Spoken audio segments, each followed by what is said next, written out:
Hello everyone, we're going to be starting Lesson E, Properties of Equations of Logarithms today. There are three main properties that we are going to be looking at, and these are going to help us when we start solving a little bit later. Calc teachers have said this is one of the most important things that they want you to take away from because it really helps when you're doing derivatives and integrals. So the key thing about these properties is they tell us we can't actually add logs together. Log base b of x plus log base b of y. We can't just add them, but what we can do is condense them by multiplying the answer parts of the logs together.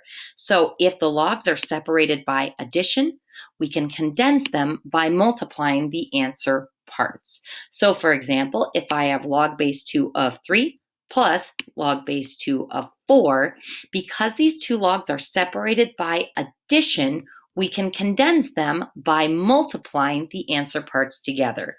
Now, if you're staring at that going, nah, I don't know, Miss Caro, it kind of seems like it should be log base 2 of 7, don't forget that logs are a way of rewriting exponential form. So some of those mad spam rules with exponents, that's what's going on in the background of these logarithmic operations problems. So our operation separating the logs is addition. We condense by multiplying the answer parts. And notice that this has turned a 2-log expression into a simplified 1-log expression.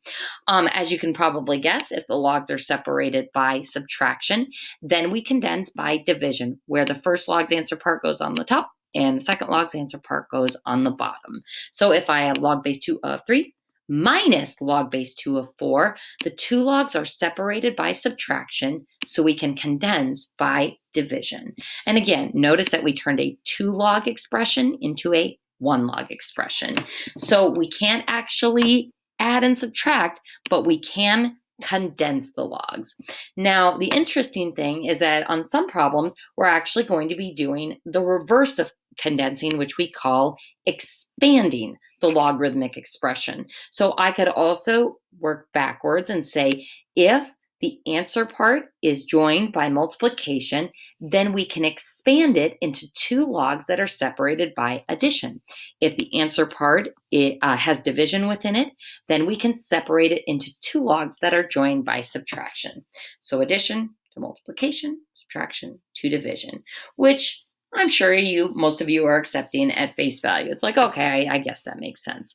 This power property, though, I would put a star by this one. This one really just feels like we're playing the god of math. It just doesn't seem right, but I promise it is totally legal and that this works because of what is going on in the background with the exponents. So what the power rule says is that if we have a coefficient in front of the log, we can actually move that back up as a power of the answer part, and vice versa.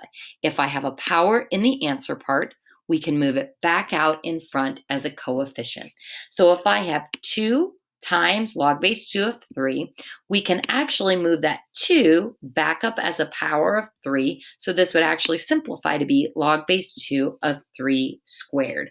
So we're going to practice using all of these properties first just at face value. What does expanding look like? What does condensing look like? But these rules are going to become very important once we actually start solving logarithmic equations.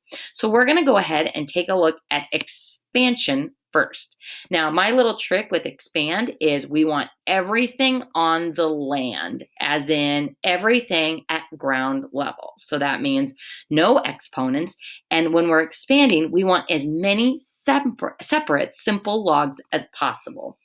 So expand, we want a bunch of different logs, whereas condense, we want to squeeze them together into a single log expression. So expand, everything on the land. So if I look at number 1, we have a single log expression, log base 2 of 3x to the 4th y. Now, these answer part pieces are currently separated by multiplication. So the first thing that I am going to do is expand it or pull it apart by separating those answer parts into 3 separate logs that are joined by addition. So the 3 goes with log base 2, the x to the 4th goes with log base 2, and the y goes with log base 2. Now, I have 3 separate logs instead of just 1.